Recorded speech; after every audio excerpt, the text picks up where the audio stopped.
Hey everybody, thanks for joining SpringPath, the podcast. We have a great show lined up, lots to talk about, so let's get after it.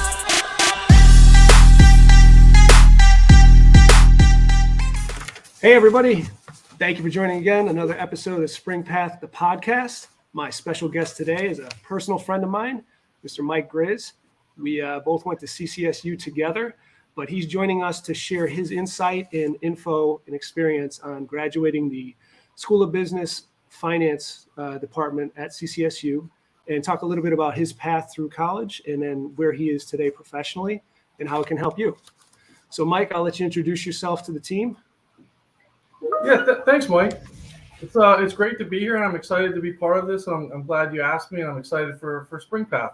So a little bit about me. I'm a 2000 year graduate from Central Connecticut, the business program. Wait, is it that long ago? That's how I guess we're getting old, man. I feel like it was yesterday. We were young bucks just coming into the world. Time certainly flies. Yeah, so I graduated in 2000. I moved down to New York City shortly thereafter, and I kind of spent a little bit of time finding my way. My first job out of school was at the Bank of New York, in back office financial services. And then about a year or so later, I was hired by the firm I'm at now, a place called Mackay Shields. I've been there for quite some time. And my current role today is I'm a managing director, and I'm the head of what we call our enterprise business services. And what that is it's what you see in an investment operations, everything from kind of post-execution through settlement, clearing, reconciliation, client onboarding, reporting, those types of things. Oh, that's awesome. Yeah, I know. You and I, we kind of stayed in touch and in lockstep as we graduated and kind of went on our different paths career-wise. But I know you had a pretty good experience at CCSU, and that's why I wanted to reach out to you.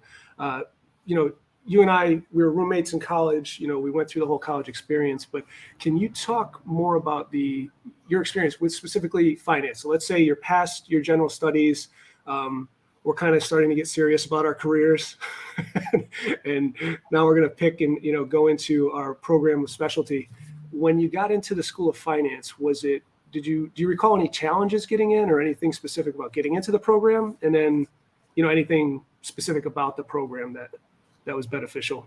Yeah, sure. That's a good question. So for me, I was one of those kids that was always personally interested in finance. So when I was about 15 or 16, I tried to follow the market. I tried to read a little bit about it. It wasn't a mystery, I guess, going into college what I wanted to study. So when I got to Central, I went into the business program kind of with eyes wide open and totally open-minded on where and how I wanted to approach it. And what I loved about it was two different things. One, I was able to take classes that were focused on the capital markets, like actually how the stock market works, how lending works, what's happening with investment banks, the whole brokerage community. But then it was also broad enough where I can take classes just in general business topics, accounting, marketing, sales, economics. So I can see both perspectives of the business lens, like, a wide range of business topics, but also a focused specialty in capital markets. And when I got more into, my second and third year and more of the more challenging classes, I started to really see and understand, one, what I liked a lot about finance and how it applies to real world jobs. And I had internships my junior and senior year at Central. One was at Morgan Stanley, one was at Citi. Both were involved in capital markets, like stockbroker side of the business. And it was real eye-opening for me. It was something that I had not had any exposure to as a child or in high school. It was a great experience. I think I was well prepared from the classes that I took at Central. And I was eager to learn and eager to take on more. So I think it really worked out for me. And I liked that the program had entry-level broad-based classes to just kind of get your bearings and understand a little bit about finance, but also as you focus on what you really like, you can take deep in the weeds classes that are very competitive and very challenging for what you want to study. Sure. No, and that makes total sense. And I think, based on the size of CCSU and how their programs are broken, especially the School of Business, like we were both in the School of Business, but I chose the path of marketing. And I know that the classes were a good size for me. There weren't a lot of people. So I did get some attention and I got a lot of help from, the teachers and the faculty. And was that the same experience you had on the finance side? Yeah, I think it was a similar experience. I think there were some classes that were larger in size, more lecture hall style, but more of the classes that were concentrated in our majors were smaller. You get personal attention, and what's really great about small class size is you have an opportunity to build a relationship not only with the other students but your teachers, and having relationships with the professors in school, to me, where they're approachable. You see them around campus.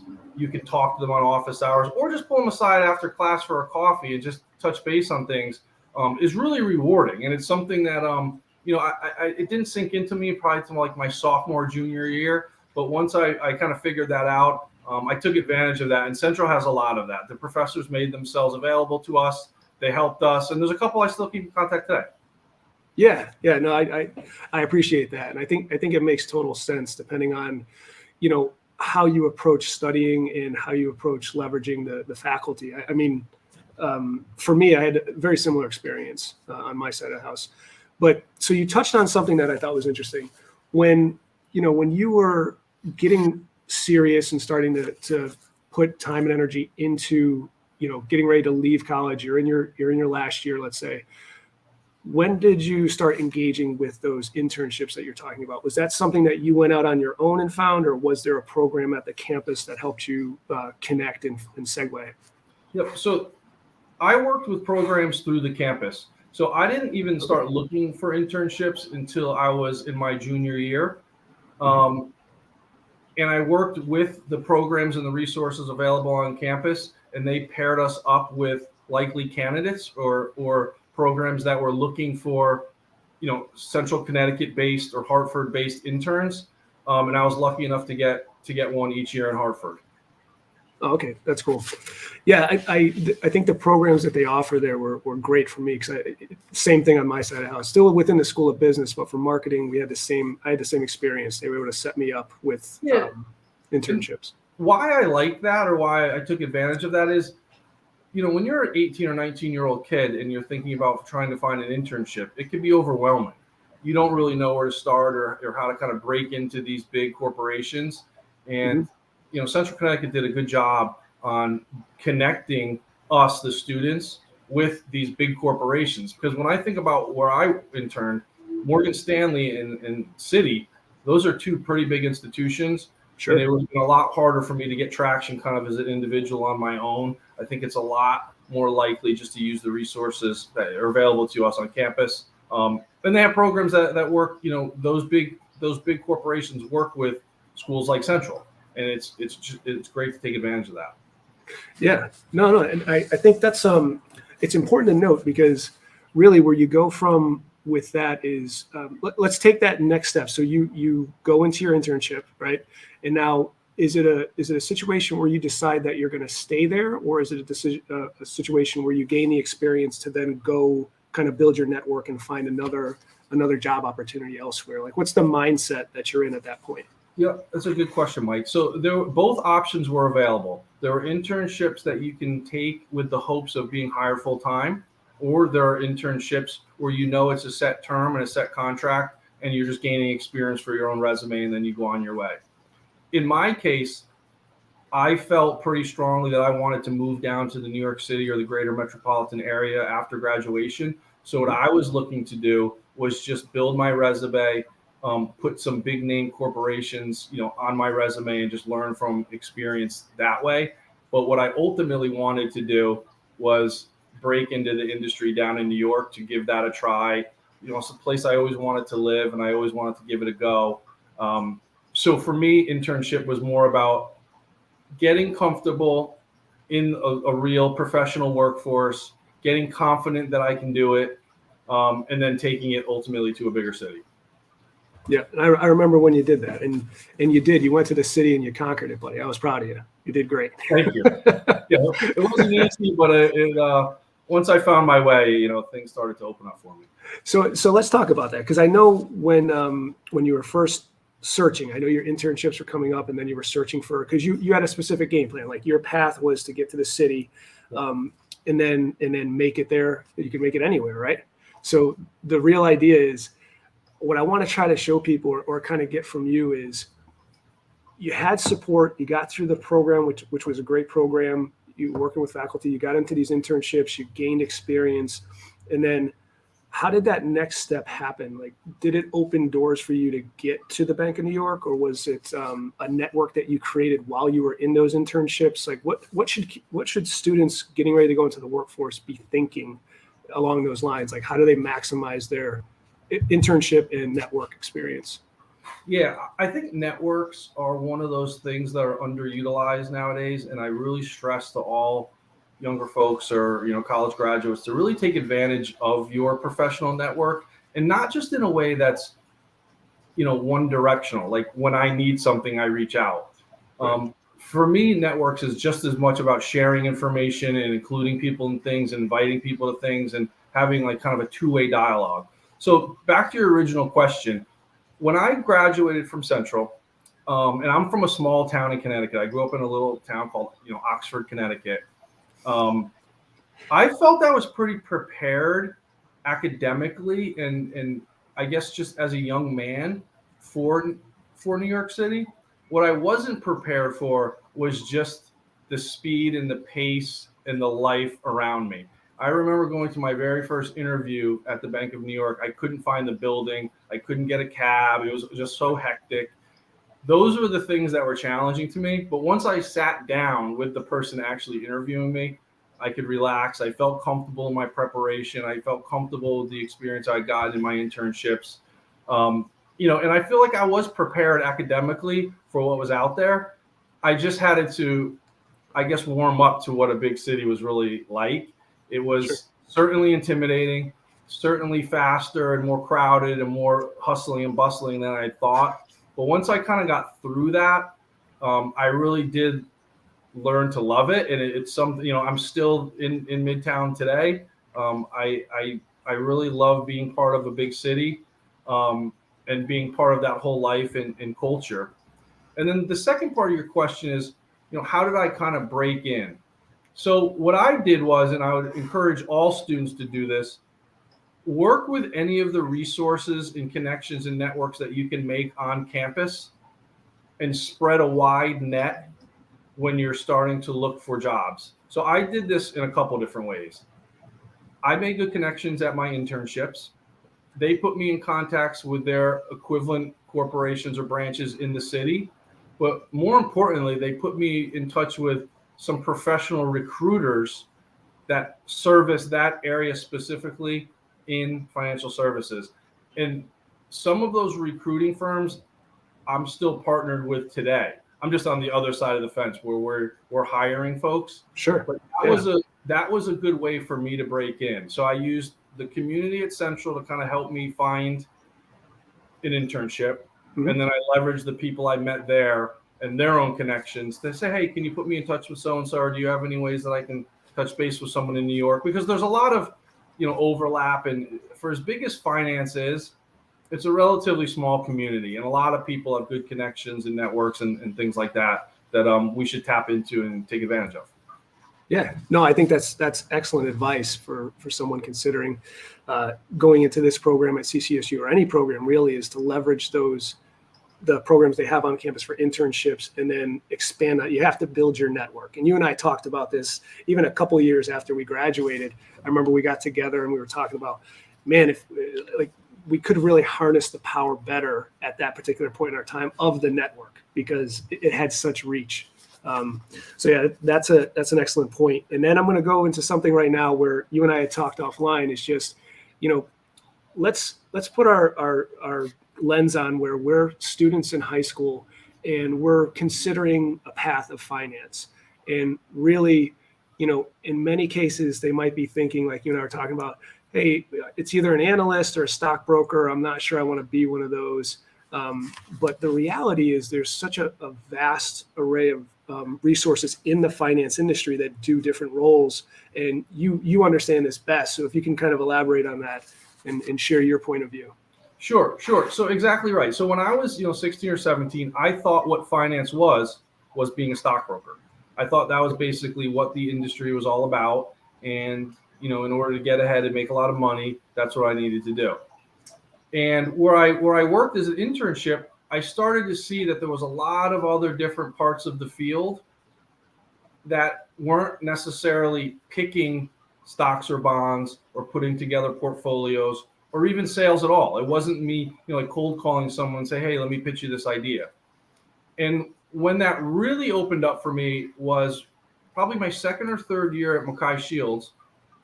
I realized, I really like working with people. I like putting together teams. I like solving operational challenges, and I'm good at that.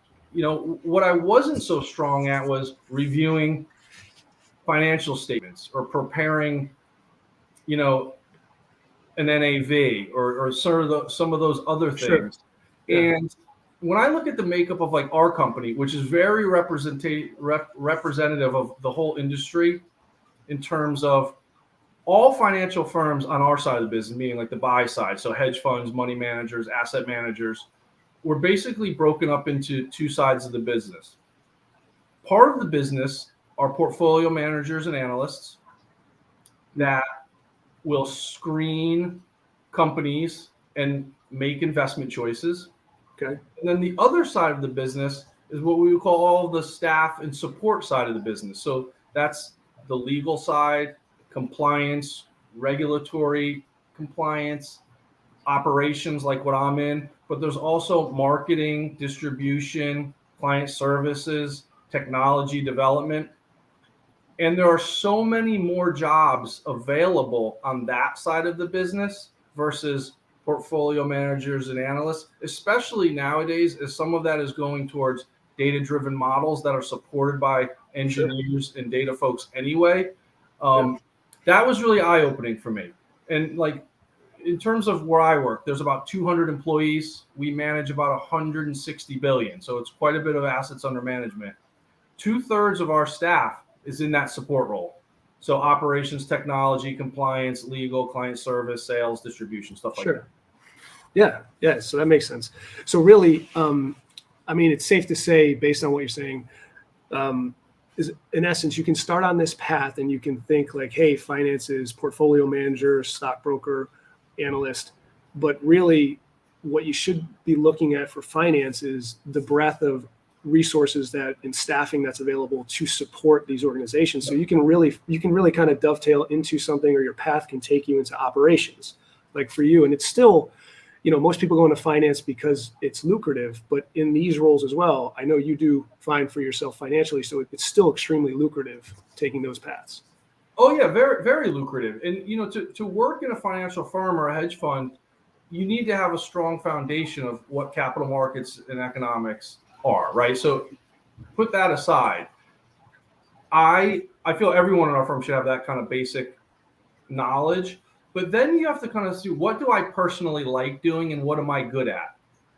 Maybe I want to code. Maybe I like being an engineer and setting up our data center, or maybe I like creating digital content on behalf of a financial firm.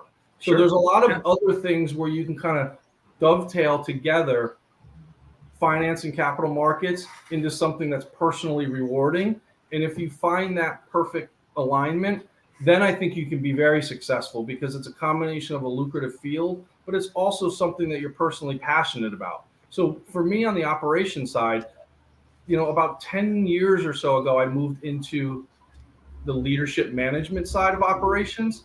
And I really love hiring new candidates, kind of building them up, incubating them into what we're doing, teaching them the field, and then turning them loose into bigger and better things, internally in our department and other departments. And that to me is rewarding. I like being on the side where the investment teams come to us with a challenge. Like, we want to trade a new market in a new product with a new counterparty. How do we figure that out? And then we set up the appropriate pipelines, data feeds, automation. We do all types of things, from legal documents to onboarding different counterparties to setting up a controlled risk-free environment where we can trade and do the things that we want to do. No, and that's exactly what, what we're trying to do is better understand from your perspective that exact element of, work-life balance. How do you get into a role where you like finance, but you can also pick something you're passionate about and then bring the two together to really, have sustainable growth, lucrative, being in the finance industry, but just sustainable where you don't burn out. You're doing something you love doing day to day. Yeah, exactly. Because, I'm a perfect example. I wouldn't be good cold calling people all day long and saying, hey, let me put you this idea. And that, that idea of the old 20 years ago stockbrokers, far behind us. But I wanted to play to my strengths and what I was good at. And I didn't know what I was good at when I first started. I had to just kind of observe, work hard, see what all the different departments are doing. And I did spend a few years doing things that I wasn't crazy about, but I just did it and I worked hard and I made good connections and I built trust. That's one of the things I would absolutely recommend to younger folks and college graduates. Just do whatever you have to do and work hard in the first couple of years. Build a lot of trust from the senior executives around you.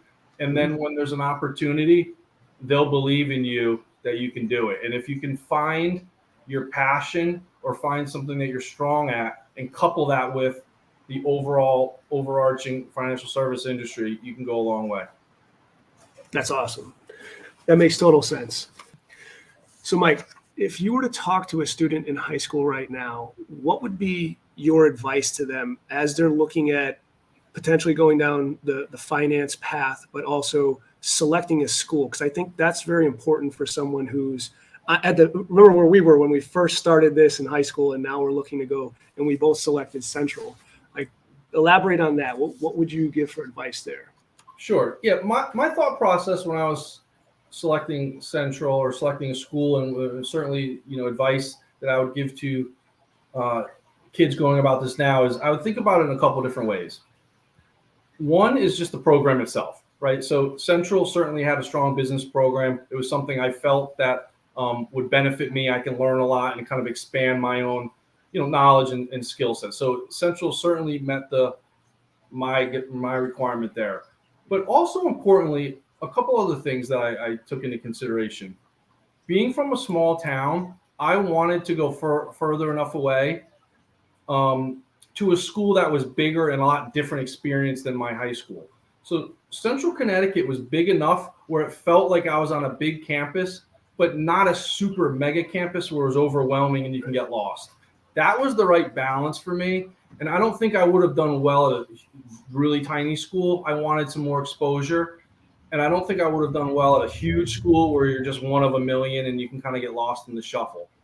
The other thing I really liked about Central and what was important to me was when I was looking at schools, Central's demographic is made up of a whole bunch of students that are a reflective,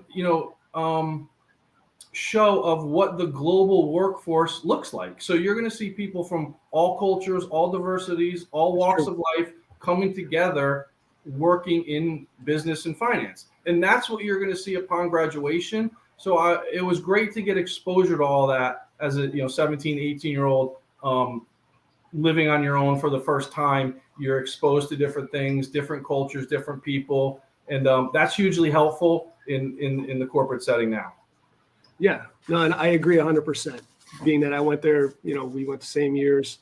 I couldn't agree more. I mean, when I looked at Central and I looked at smaller schools, I think Central has approximately 10,000 students. So it wasn't like a bigger school campus with 30,000 or 40,000 students. So we didn't get lost in the mix. But to your point, we had people from all walks of life, people from all over the world actually were going to Central Connecticut, which I was surprised about. And you get to learn from all their different experiences and their family backgrounds. And it definitely was a positive impact going into the workforce. I agree with you 100%. Yeah, I think the size of Central is really nice. And it's kind of in that niche where it's not a gigantic school, but it's not, 1,000 students or under where it's very small. So you do get a good cross-pollination of all different types of people. but you still have access to professors and all of the resources on campus, and you're not always waiting in line, or things are kind of booked out. You can always get into things, and there's access to things, and that's really nice. Yeah. All right, cool. So my last question here that I have, and if you have any other topics, happy to talk about them. But so my last question here is really going to be from your perspective. So now you look at hiring talent, you look at building teams.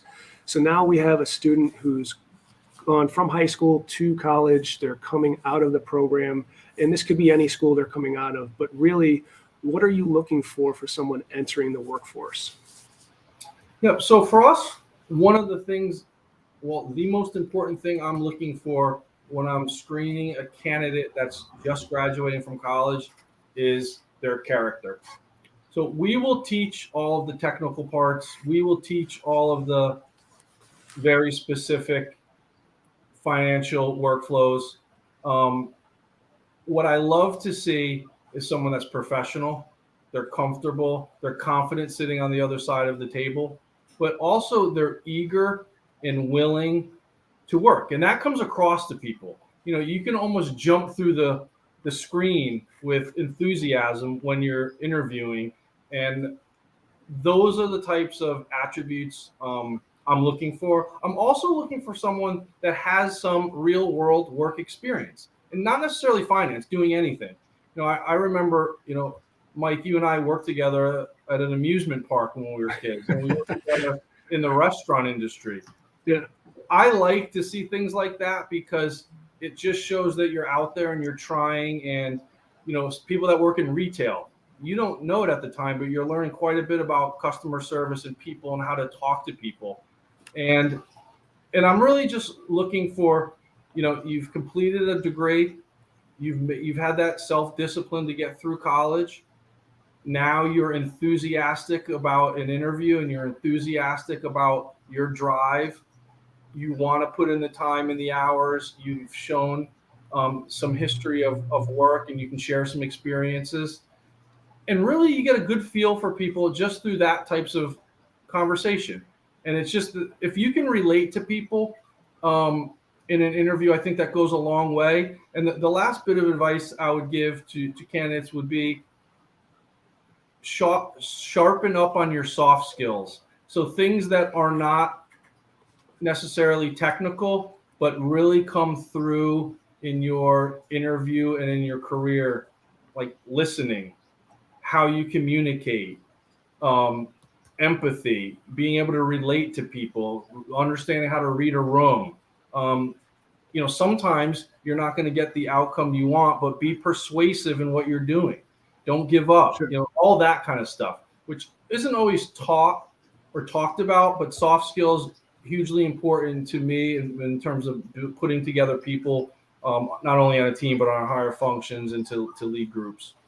Yeah, no, I totally agree. And I know, you already know this, but I took the path of marketing and then I went into sales, but that's exactly it. The ability to kind of understand what you're trying to achieve, but also reading the room and being able to relate to people. You mentioned empathy, but understanding where they're coming from, Yep. But then trying to figure out how to get what you're trying to achieve, but getting everybody involved. Yeah, you're exactly right. And some of those, sometimes that's not something that's easily taught, or maybe you didn't come from that background, and you're hitting the workforce for the first time. So I think that's where your internships, or to your point, any real world like experience in retail or working at an amusement park. I mean, that gave me everything I needed to be successful. No, yeah, that's absolutely, great. Absolutely. So that's good. So I'll open it up to anything else you'd like to share, or any other last thoughts. Yeah, sure. Well, one, I just want to thank you again for asking me to do this. It's my pleasure. When I heard you were putting together, a podcast about Central Connecticut State, I was, very enthusiastic to do it. And when I look back on my years there, I really, really enjoyed being there. I learned quite a bit. I matured as a young man. I matured as a person. I learned so many life skills being away from home for the first time.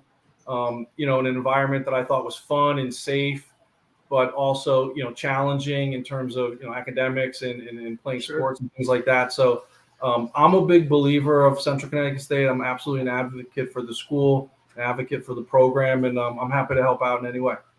Mike, thank you so much for your time. I appreciate it. Your knowledge, experience, and just sharing back to help others find their path is extremely helpful. So I appreciate you being on the show, man. Thank you. Yep, my pleasure. Thanks, everybody. Bye-bye.